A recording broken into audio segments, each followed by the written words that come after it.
be our next guest. Joe's practicing all the time, never stops. Our next guest comes complete with 200 miles of wiring and 750,000 components, and he's been called the Liberace of the organ. Here is Virgil Fox.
Lovely to have it. Oh, how you play with your feet. Isn't that incredible? Well, let's see. Shoes, I dig the shoes.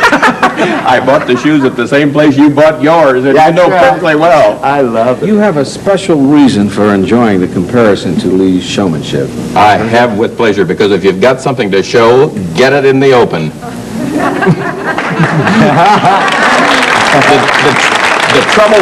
The trouble with this organ business is they've been hiding for 1,000 years behind the woodwork, Mike. You've got to get out where people can get to the thing that you have to say. Exactly. And I am so pleased that I've got something that can plug in where any man can put his toaster. You know, this machine can go any place that Heifetz can fiddle, and that's the first time in history. I still love my pipe organ. It's the king of instruments. It's got the whole way. But this instrument is getting better all the time.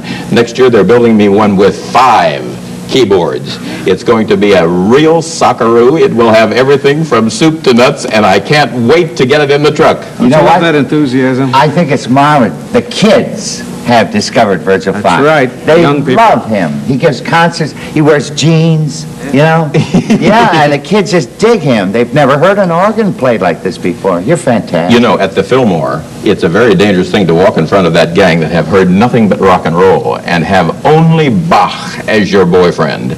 But when it all started, that gang was so marvelous that there's no way to describe it. At the end of about the 16th encore, I finally said, "This is a good night song, or I think we might be there yet." That's marvelous. Tell me about the volume. There's been so much written about the fact that the young people listening to rock and roll, their hearing is going to be impaired. Now, what about your volume? Is that...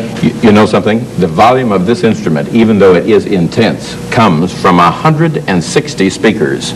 It is overlaid. You see, all the different sources of tone are what make the richness of the sound of this instrument. As a result, it is not as loud. I tremble to think what will happen to those kids that have been listening to this pounding thing. It is too much. It will make them absolutely not only a headache, it'll wreck their hearing. Then you're not up to the critical point of whatever the decimals are. I don't know. Well, I've got 10 controls on that thing. I can turn them up, I can turn them down. We were, Mike, about 3 weeks ago at Purdue University in a magnificent room that seats 100 people more than Radio City Music Hall. And do you know that this organ will fill that room? We had 6,000 kids crawling the wall. I know the room you're talking about. It is. I played the room. Oh, it's beautiful. great. Just beautiful. Now, you just bought an organ called a Harvard organ. You say I just bought. I say I just bought. You just bought. I bought one of the great masterpieces of all the world. There was, at the great chapel of Appleton Chapel in Harvard, this magnificent instrument, and because people have gone off the deep end about organs and don't really understand them. Showing a picture of it on camera right now. Magnificent. Oh, is that cool? That is it. Can you imagine? Oh, candelabras and everything. Oh. I'm told. Were those extra or did they throw those in? They threw them in. Oh, That's a deluxe. That's a deluxe model. Lee has one in his house, Yes. I'm told. Yes, a gold one. And as soon as we get this installed, we'll have to have a little competition. And Oh, I'm going to take lessons from you. I love it. That organ is one of the great organs of the world, and I'm going to save it and put it into a magnificent home where there will be a concert hall that will enable all the people to hear it. There is a thing happening about organs at the present time, you know. They want to exaggerate the upper works and the overtones and put no gut. And if you take music with no gut, you got no music. So that one's got gutless music. You have a new album, and you always record before a live audience. This is called Heavy Organ at Carnegie Hall. Virgil Fox. To say that I'm pleased that you mentioned it is an understatement. Actually, can you believe that we sold out Carnegie Hall on December 20? Everybody that's ever had anything to do with an organ is totally booked on December 20. You're getting ready for the great day. But we had our Marvelous Young from the Fillmore, and that record has the absolute credit for what happened in that place, and I can't wait for people to hear it, because it is this instrument, of course. I heard a fascinating thing about Virgil. Pieces of plaster and pieces of the building that fall down while he's performing. Kids come up with pieces of plaster. Say, would you sign this for me? Oh, really? I'm curious, Mike. But never plaster. How much money have you sunk into this equipment here? What's it worth? That's a very good question, and everybody wants to know. I'm told that I mustn't tell, but it takes a lot of dough. This one that stands right here would be somewhere... More than 100? Not more than 100. Not more than 100, a little less than 100. But the new one that they're building for next year, as I say, will have the 5 manuals, and it will have 99 individual sources of tone that are additive, and that means that they're not all locked in together, and it's getting better all the time. It's like all the fiddles of the Philadelphia, you know, when they start playing, they can't play exactly the same pitch, and when you have the richness of all those different strings, that's what gives the color to the music.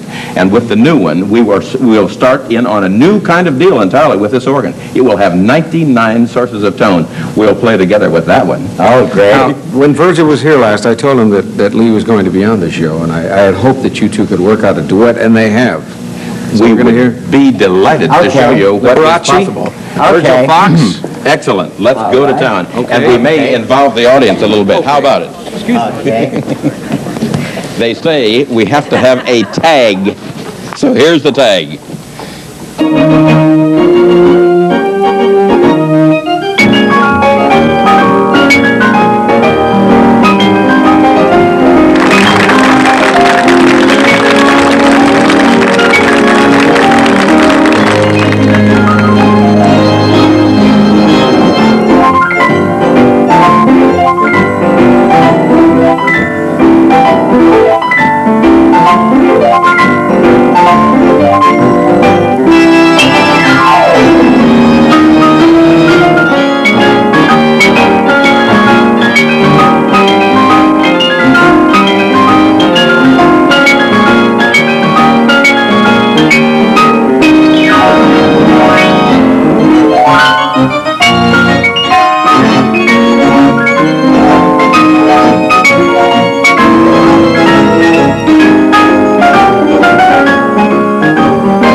To dance. How about a little step?